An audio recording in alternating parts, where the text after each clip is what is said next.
Moto Edge70 Fusion। At first Motorola recent টাইমের প্রায় maximum device আপনারা লক্ষ্য করছেন রিয়ার প্যানেলে ভিগান লেদার ব্যবহার হয়। এটার পিছনে আমরা সেরকম দেখছি, বাট টেক্সচারটা একটু ডিফারেন্ট। এটা মানে কিছুটা ইয়ার মতো, ফেব্রিকের মতো লাগে আর কি।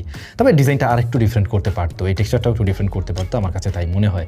বডি ফ্রেমে প্লাস্টিক রয়েছে, আর এটা বোথ সাইড থেকে কার্ভ হওয়াতে ওই হাতে নিলে বেশ ভালো ফিল পাওয়া যায়। ওজনও কম রয়েছে, 177 গ্রাম অনলি এর ওয়েট।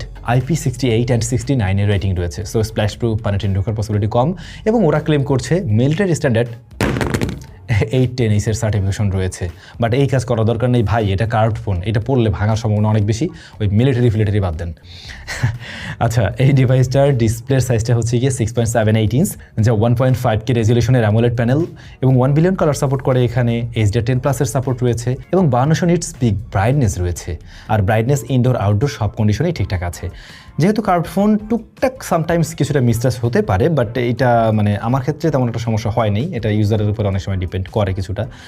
আর এটার কালার রিপ্রেজেন্টেশন ভালো, বেশ ভাইব্রেন্ট কালার দেয়। সেই সাথে যেহেতু এটা কার্ভড প্যানেল, আবার উপরে নিচের বেজেল এরিয়াও অনেক বেশি ন্যারো, দ্যাটস ওয়াই যে কোনো কিছু দেখতে আর কি খুব ভালো লাগে। মাল্টিমিডিয়া কনজাম্পশন যদি করেন, ভিডিও দেখা হয়, তাহলে আপনার এই ডিসপ্লেটা অবশ্যই দেখতে বেশ ভালো লাগবে। টপ সেন্টারে 5 হোল কাটআউট রয়েছে। ম্যাক্সিমাম মানুষের ক্ষেত্রে আমার মনে হয় এই ডিভাইসের ডিসপ্লে দেখেই ভালো লেগে যাওয়ার কথা। আসলে একান্তই যদি আপনি ফ্ল্যাট ডিসপ্লে লাভার না হয়ে থাকেন, ম্যাক্সিমাম মানুষেরই এই ডিসপ্লেটা দেখে ভালো লেগে যাওয়ার কথা, আমার যা মনে হয় করছি। দেখো, আমরা যদি চলে আসি এর পারফরমেন্সের জায়গাটাতে, স্মার্টফোনটি out of the box run করছে Android 16-এ। ওদের ইউআইটা স্টক লাইক ইউআই এর মতো। এই ব্যাপারটা অনেকের কাছে খুব ভালো লাগে, কারো ক্ষেত্রে খুব একটা দারুণ মনে হয় না। অন্যদিকে স্ন্যাপড্রাগন 7S Gen 4 রয়েছে এতে, আর UFS 3.1 হলো গিয়ে স্টোরেজ টাইপ, LPDDR5X এর র্যাম থাকছে। এখন এই যে এসওসিটা, এইটা কিন্তু আসলে এই প্রাইস পয়েন্টের জন্য সুইটেবল কোনো এসওসি না।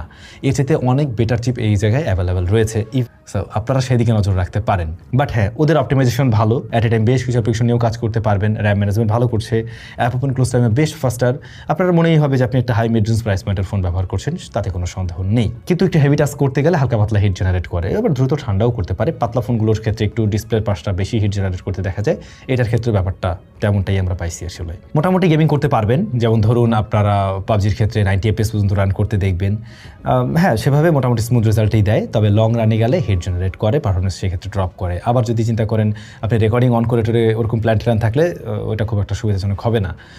আচ্ছা, তারপর যদি আমরা চলে আসি ক্যামেরাতে, স্মার্টফোনটির রিয়ারে রয়েছে 50 মেগাপিক্সেলের মেইন শুটার, 13 মেগাপিক্সেলের একটা আল্ট্রাওয়াইড শুটার, আর একটা ডামি শুটার আছে এখানে। মানে কি একটা অদ্ভুত ব্যাপার স্যাপার। ফ্রন্ট ফেসিং ক্যামেরা রয়েছে 32 মেগাপিক্সেল।